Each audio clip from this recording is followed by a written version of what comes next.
Invitation and the introduction. This is based on work that we put out recently with Christopher Ayosa, who's a postdoc at Geneva, and Robin Carlson, who's a postdoc at Oxford, and also some work in progress with Henry and with Haitian Shi, who's a grad student at Harvard. And here we have a string bouncing off a singularity. Okay, so here's the outline. We'll start with the motivation, and then discuss the holographic limit in which the strings become point particles. And then we'll move on to the main part of the talk, which is the SYK model and how it acts as a stringy black hole. And finally, we'll give other examples, which are matrix quantum mechanics, and conclude with some open problems.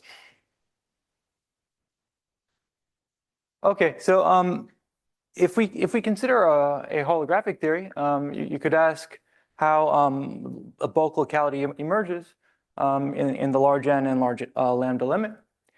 And one way to see that this emergence is in certain kinematic limits of boundary correlators. And these are typically related to null geodesics in the bulk. So here we have a picture of a 5-point function on the boundary, and the 5 points are connected to a point P in the bulk, and they're all joined by null geodesics. So from the point of view of the boundary, this is some very strange, unintuitive kinematic configuration.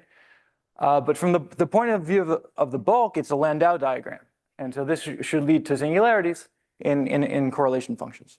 So for instance, in the 4-point function, there's what's called the bulk point singularity. So this is the vacuum 4-point function. It's a function of the cross ratio z and z bar.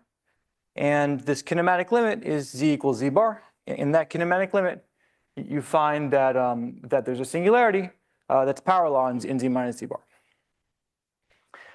Now you can ask, as we go away from this holographic limit, how does the geometry become smooth? And when you go to finite Hooft coupling, what happens is this singularity is smoothed out by the exponential softness of string scattering at high energies. So this is just a computation with the very large Shapiro amplitude. And you find that the 4-point function on the bulk point is very large. It's a power of lambda, but it's finite. And in the end, only boundary-like cone singularities remain at finite lambda. So it's only in the infinite lambda, infinite n limit that we have these signatures of bulk locality. So that was the case of the vacuum. And now we can consider more general, non-trivial excited states. And in particular, if we compute correlation functions at finite temperature, we're probing black hole geometry. And here we have a black hole, a spatial slice. And there's this dashed line, which is the photon sphere. And then this shaded region is the interior. And null geodesics all stay outside the photon sphere. And so here we have 2 points on the boundary that are connected by a null geodesic. And this kinematic configuration on the bulk should lead to a singularity, and it's called the bulk cone singularity. So what's the functional form?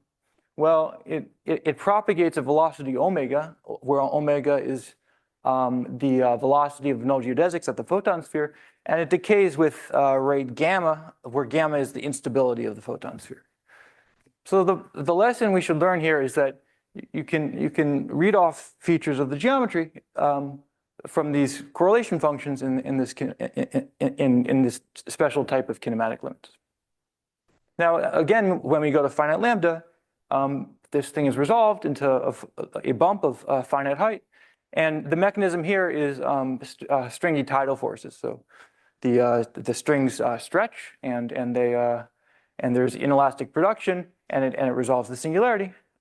In general, we expect that at finite lambda, there's some kind of stringy geometry. So it's natural to now ask about the more dramatic feature of a black hole, which is the singularity. Now, we can probe a black hole singularity with a null geodesic like this.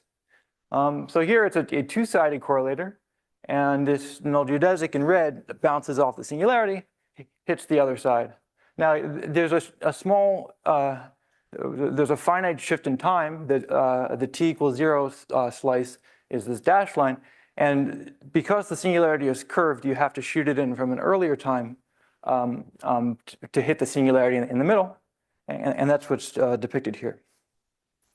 So we'll see that the signature of this balancing geodesic in holography. But now we can ask how the black hole singularity appears to a stringy probe. We might hope that it's also smoothed out. This would be like the case of strings that scatter off orbifolds. When you compute the scattering amplitude of an orbifold in a point particle theory, it doesn't make sense. But it's smoothed out when you do string scattering. So hopefully it's a similar type of thing here. This 2-point function is going to be smoothed out. But it's important to point out a difference between this computation and the bulk cone and bulk point computations, which is that the bulk geometry is not under control here. So we get close to the singularity. There's alpha prime corrections to the metric. We don't know how to do this computation, at least not a priori. And so our strategy is just to find some kind of microscopic boundary model where we can just do the computation explicitly and just see what happens. So that's what we'll do. Okay, so let's now discuss the holographic limit. We're interested in this 2-point function. Beta is the inverse temperature. And I've put the two operators on opposite sides of the thermal circle. Beta is, there's the other side of the thermal circle would be at t equals I beta. And this function is analytic in a strip in imaginary time between minus beta over 2 and beta over 2. And we're interested in what happens when you go outside that strip.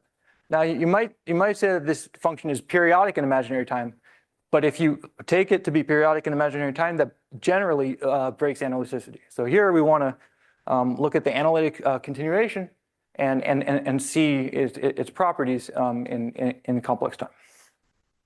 Now, how do we compute this at large n and large lambda? So if we're above the Hawking-Page transition, we should do the computation in a black hole in ADS.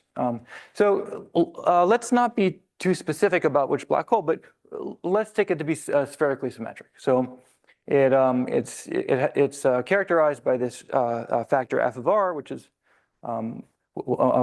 a 0 at the horizon, but let's not be more specific than that. So we have to solve the wave equation in order to compute the correlation function. And we find a one-dimensional Schrodinger equation in a potential v of z. Z here is the tortoise coordinate defined like that. And very generally, the scattering problem in this potential has the following form. So at z equals infinity, which is the horizon, it exponentially decays with a very specific kind of exponential decay. The rates are 4 pi over beta times an integer. And there are some coefficients there that depend on the black hole under consideration. And at the boundary of the geometry, it diverges as a power law at z equals 0.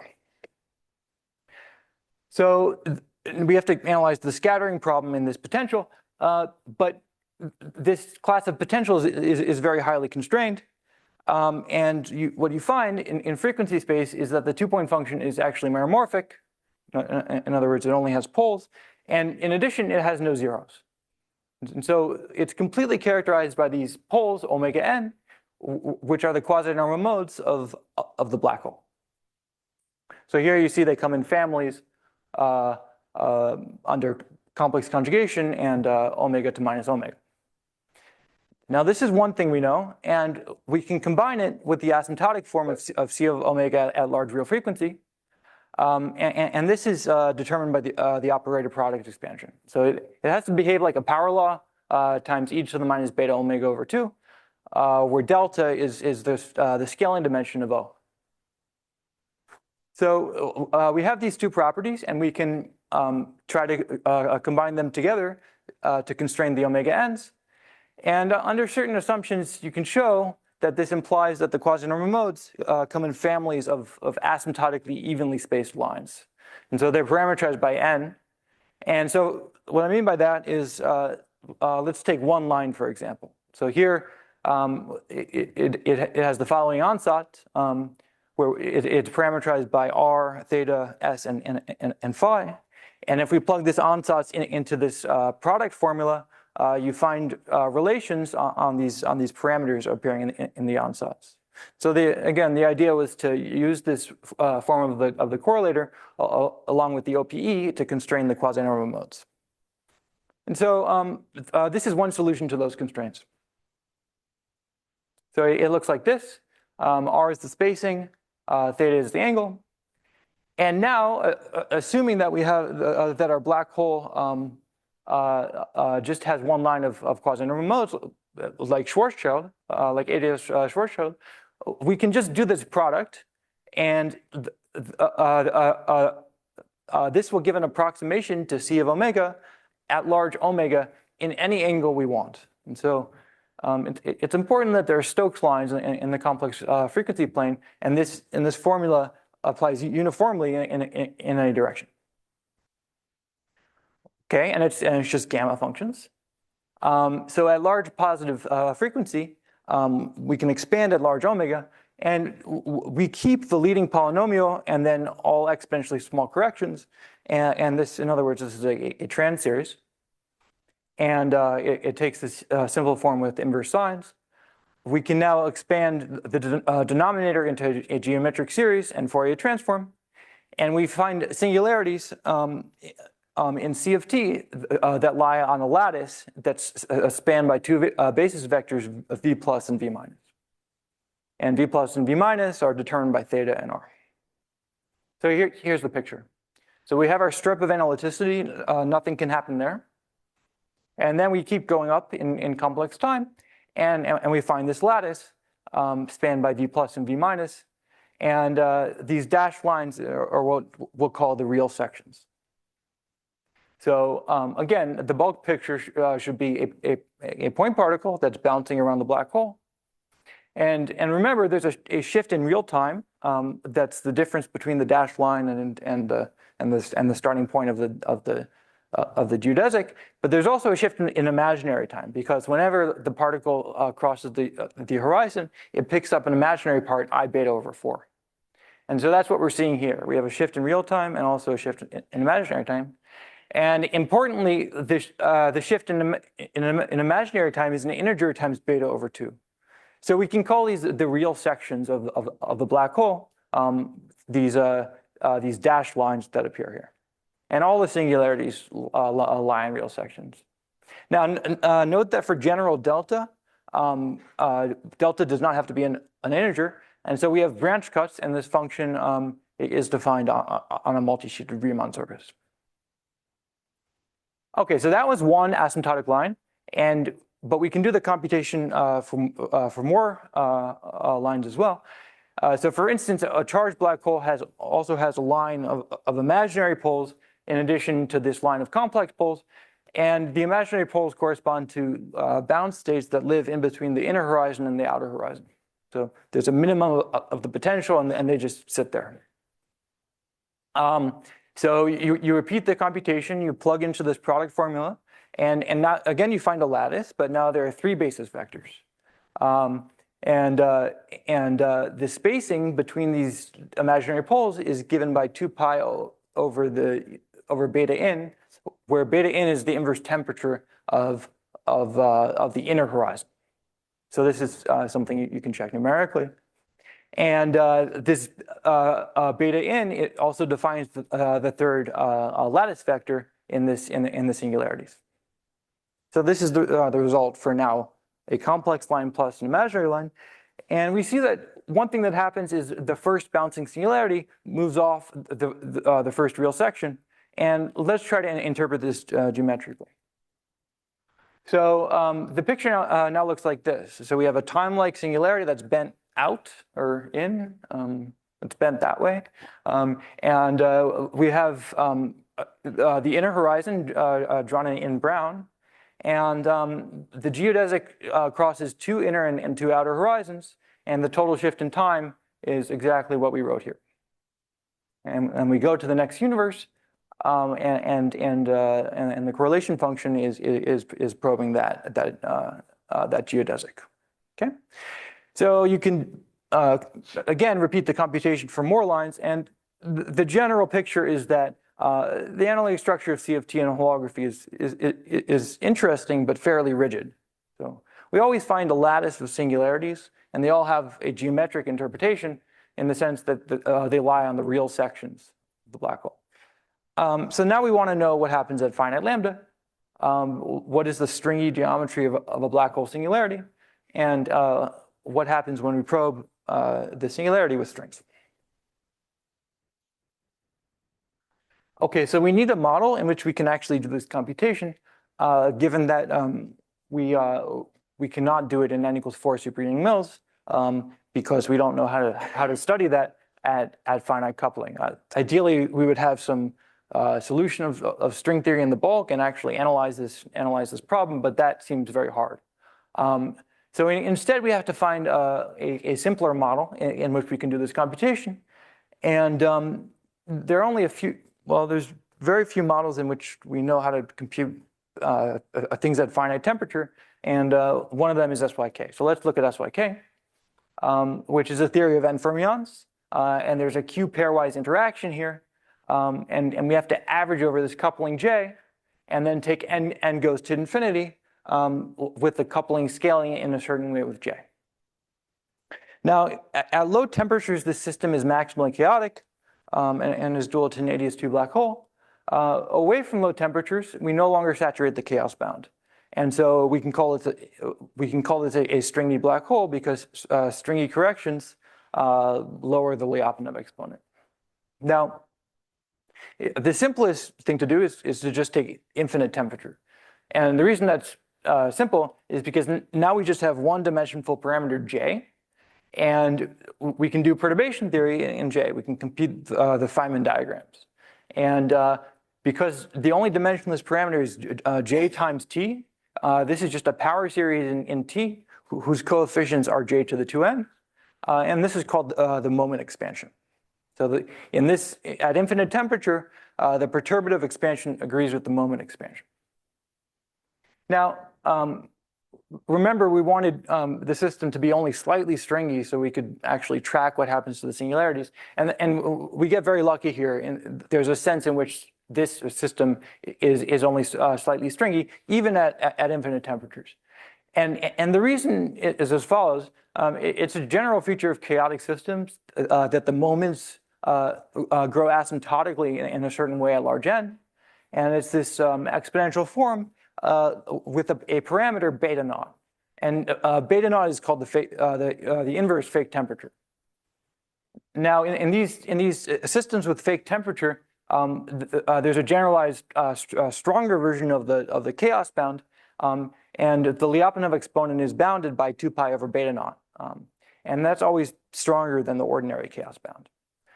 In this system, SYK at infinite temperatures, this stronger bound is very, very close to being saturated. It's 0.006 away from being saturated.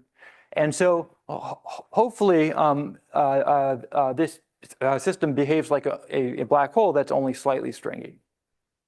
And that would be a good model for n=4 at large lambda. Now, how do we study the correlation function in SYK at infinite n? Well, the nice thing is that we have a Schwinger-Dyson equation, which is shown pictorially here. And this is an integral equation for the correlation function, which we can put on a computer. And importantly, it gives the perturbative expansion to order n in a time which scales polynomially with n. This is very different from generic systems. In a chaotic spin system, the algorithms for computing the moments scale exponentially with n. That's because the complexity of operators grows very fast. But here it's different, and we can put it on a computer, and if you're willing to wait a month or two, you can get 4,000 moments. So that's what we have, and yeah. Okay, so now we want to know how does this dual black hole ring down? So We don't have a bulk picture, but we're still probing the system, and we can think of this as probing the dual black hole. And a bit surprisingly, we find indeed there's a discrete set of quasi-normal modes. So these are shown in blue. Here what we do is we take the correlation function fit to exponentials and look for convergence. And these blue points are all the converged poles in the complex plane. So you see that they share some features with holography. On the edge of this tree, they're almost asymptotically evenly spaced, and they're at some finite angle in the complex plane. However, there are also stringy features, and in particular, there are zeros. Remember, in holography, there are no zeros, and the zeros are shown in red. So inside this tree, you can see these new stringy features showing up. So this was the complex frequency plane. And now we can finally ask our question about complex time. So to ask the question about complex time, we use Padé approximation, which gives the best possible rational approximation to a given power series. So if you have a power series, you're interested in analytically continuing into the complex time plane, this is how you do it. This explains why we need 4,000 moments, because we're doing a problem which is very numerically unstable. And unfortunately, in this system, we have enough accuracy to actually address these questions. Now, we see that on the edge of this tree, we have points that look like they're almost on the real sections. So, oops. So here I'm defining the real sections by n times beta naught over 2. Beta naught is the fake inverse temperature. And you see that on the outermost red points, which are the branch points, they almost lie on the real sections. There are also these accumulating blue points, and those are the branch cuts. So these are all the poles of the correlation function. In the Padé approximate, branch cuts show up as accumulating blue points, and the red points are the branch points that have converged. And so the red points have moved slightly off the real sections. And so if we were to plot the correlation functions on the real sections, we would find bumps of finite height instead of singularities. So this is the stringy smoothing that we were hoping for. Now, it's important to note that the singularities are not actually resolved. They're just shifted a bit into the complex plane. And this is different from the situation with the bulk point singularity. In the bulk point singularity, it's actually removed from the complex plane at finite alpha prime. But this is good news, because this means that quantum gravity could be important here. 1 over n effects should be important for actually removing the singularity. So this, they might have an important role to play. Now, the pictures I showed were for q equals 4, but we can do larger q also. And as q increases, the singularities collapse onto the imaginary axis. And for large q, we reproduce the answer from ADS2. So why ADS2? Well, for large q, even at infinite temperature, the system is, in a sense, dual to ADS2, but with a fake temperature. So you see that the singularities in the Padé approximate are collapsing onto the imaginary axis, and the black hole singularity is no longer there, which is good, because this is ADS2. Okay, so that was the locations of the singularities, and what about the power?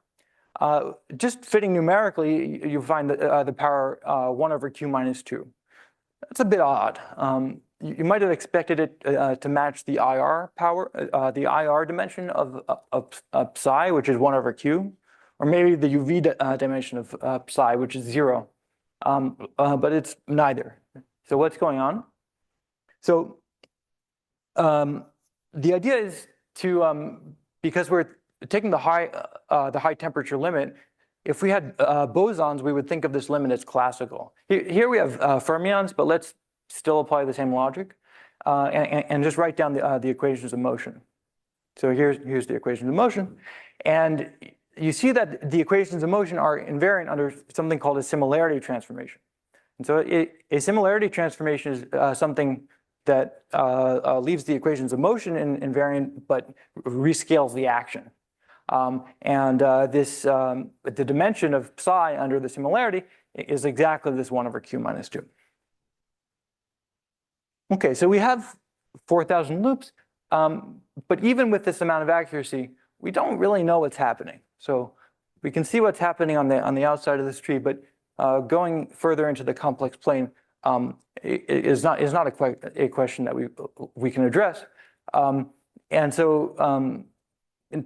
Rather than just brute force computing more moments, it would be nice to have examples where we could build some more intuition, and so that's what I'll discuss now.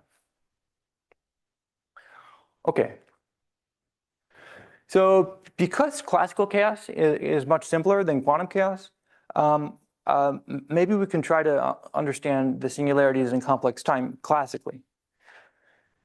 So let's think about a dynamical system, which is not necessarily Hamiltonian, but it's just a set of differential equations, x dot equals f of x.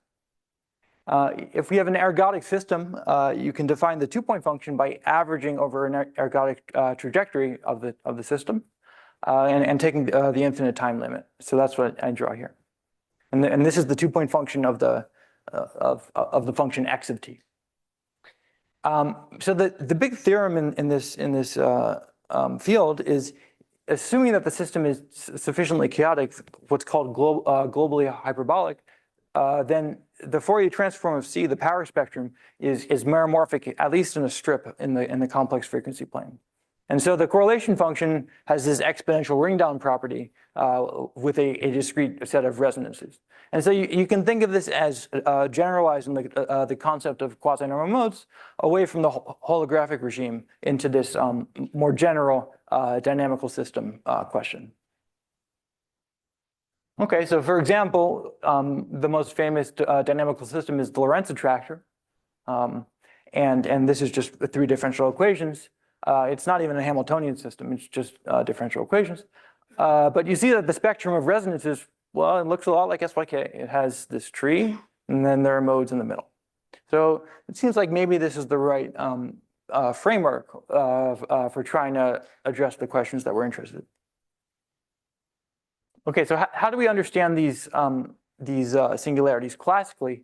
Well, generically, if you plot a solution to the equations of motion, it's going to have periods of stability, and then it's going to have large bursts in real time.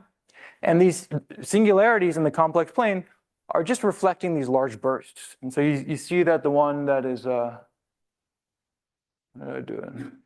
got it. You see that the one that's closest to the real axis is at the same time as the largest burst here. And so that's the way to think about these singularities. Now, as we go deeper into the complex plane, what you tend to find just numerically in numerical experiments is that the singularities accumulate, and eventually one hits a natural boundary.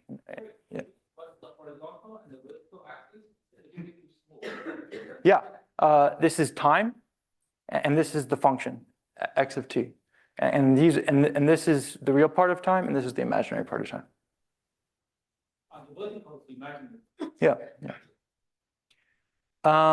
So as you go further into the complex time plane, generically you find a natural boundary, and you can no longer continue the function. What you find in numerical experiments is that this curve is usually a fractal. So we can study these ideas in a more familiar context by taking just matrix quantum mechanics. So here's the quantum mechanics of a single large n matrix X. Now, if we gauge the SUN symmetry at large n, we get n fermions in a potential, and this is an integrable system. We want to study chaotic systems, so let's leave it ungauged. We will study this system at high temperatures, and the reason to go to high temperatures is because this limit is classical. Quantum corrections are controlled by these parameters beta times m and beta cubed times lambda. And so at small beta, we have classical statistical mechanics. And our correlator is given, that was 5 minutes? Okay. The correlator is given by this expression. So we just have to do stat bank. Now the strategy is to compute the moments and then analytically continue in time. So why is it that we can solve this problem? Well, at high temperatures, this matrix quantum mechanics dimensionally reduces to a standard matrix integral. And matrix integrals we know how to do, assuming that we have a simple enough integral. And so after integrating out P, the moments are a matrix integral, and there's some operator On that you have to compute by taking commutators of the Hamiltonian with the operator you want to study. And we can actually find singularities in the complex time plane. So far we can only get up to 36 moments, but for m equals 0, we find that these singularities on the bottom are pretty reliable. So this one is 6 digits, 3 digits, 1 digit maybe. And so we can start to see the structures in the structure of this correlator in complex time. And in particular, there's a fake temperature singularity right there at I beta naught over 2. And this is a signature of chaos. So it seems that this system at large n is indeed chaotic. Beta naught is much bigger than beta at high temperatures. Now, this was a simple one matrix integral, but the same strategy should work for other solvable matrix integrals with more matrices. For instance, you could have 2 matrices with a commutator squared potential. And the hope is we can eventually use these tools to compute quasi-normal modes in this very stringy regime.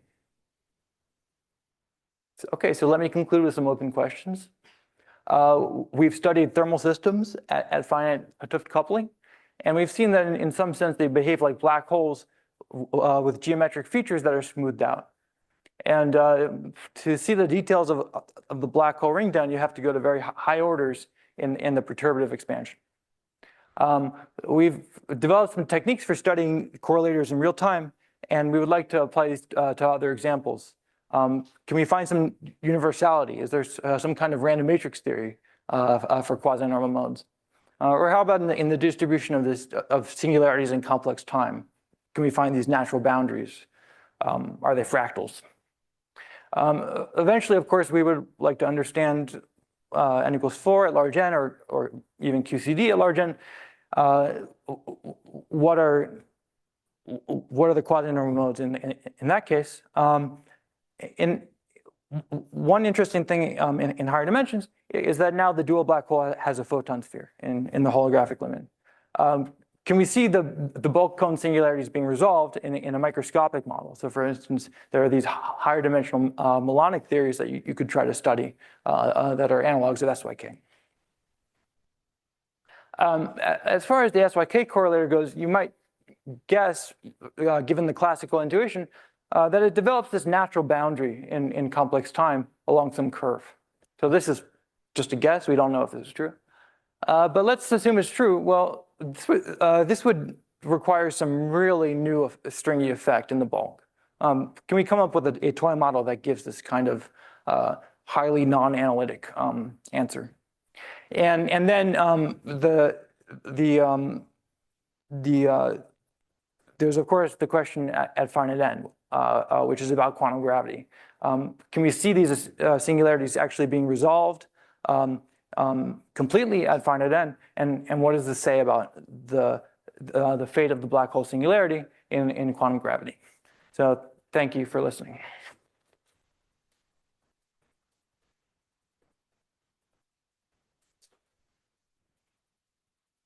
These cases that you had, like SYK, that were somewhat similar to charged black holes, Mm-hmm. they come together where this natural boundary is related to the inner horizon. Yeah, I think that would be really interesting. The other, although I think one hopefully wants something a bit more stringy, because for a charged black hole, if you do the computation in holography, you find no natural boundary. Natural boundary would appear if you consider irrelevant perturbation. Yeah, hopefully. It's unknown, maybe in string theory it would be unknown. Yeah, it's kind of tempting to associate the natural boundary with this phase of nothing that was studied by Horowitz and Silverstein. It's this region where tachyons condense and space-time ends. So it sounds like a boundary of space-time is maybe related to a boundary in complex time. I may have missed what you said in your last part about the role, Ashton. So in your classical matrix model study, do you look at the encoding infinity limit? So what's Yes. So how about the finite end? Did you look at that? No, we haven't studied that. Okay. You could do classical systems at finite n, and then we expect maybe the singularity is still not resolved. So you would really need quantum systems at finite n, I think. Yeah. So also, is there any difference between that matrix, classical matrix system, or just from some other classical chaotic system? Oh, no, I think it looks pretty similar. You're asking if there's some new feature in the large n limit. Yeah. Yeah. Feature for this matrix. Yeah. Yeah, I haven't seen any, but yeah, it's an interesting question if you can see if it looks more classical in some sense. It's not clear. Yeah. What does the natural boundary become in frequency space? It's not clear. I think in these systems you can have a correlator which is completely meromorphic in the frequency plane, but still has a natural boundary. But that's just a guess. Yeah, you could ask how to translate that to the spectrum of quasi-normal modes. How much of this analytic structure, including the natural boundary, are they the same for rhetorical function? Because I think you're talking about the Wyman function, right? And because I'm worried about the natural boundary, like affected the causality. Yeah, I mean, naively, you could compute the retarded function as some analytic continuation of the Whiteman function. I haven't. I think it should be simple. Yeah. In your numerical simulations of SYK, have you taken n to infinity? Yes. So this is important because if we have finite n, you don't have quasi-normal mode decay. You just have an oscillating function. You have a finite number of exponentials. So the infinite n limit is important both for calculational reasons and for conceptual reasons. Yeah. In the SYK thing, did I understand correctly that the leading singularities in time are actually a little bit in what you might call the physical strip? Oh, no. This isn't good enough. The physical strip is here. Oh, I see. Okay, Yeah. thanks. So That would be bad. Yeah. So it's almost twice. Yeah. Isn't the fake strip? Well, so this is the boundary of the fake strip, but then it's almost to the next real section. Yeah. Yeah, but it's related to the fake. Yes. Yeah. You say having this fake temperature is a signature of chaos. I guess this only rely on two-point function. Right? Yeah. So there's some relation of that with the four-point function that usually we use to measure chaos in short time. Yeah, I would say the relation is this bound, which is the fake chaos bound. So you see that if beta naught is infinite, which means that there's no singularity, it's entire, then lambda has to be 0. So in other words, if there's no beta naught singularity, then the system is not chaotic. Proving the same way as This is only proven at infinite temperature. Yeah, it's important to prove it at finite temperature also, but here we've only worked at infinite temperature. Yeah. I may have missed it in the matrix model that you have. Is there a configuration that corresponds literally to some extended string in the, Oh, like, something that was a D-ring system or? not that I know of, but I'm just not very familiar with these systems. I know in the two matrix configuration, the commutator is squared, you can think of it like that, but here we're just doing the pure boundary system, so, yeah.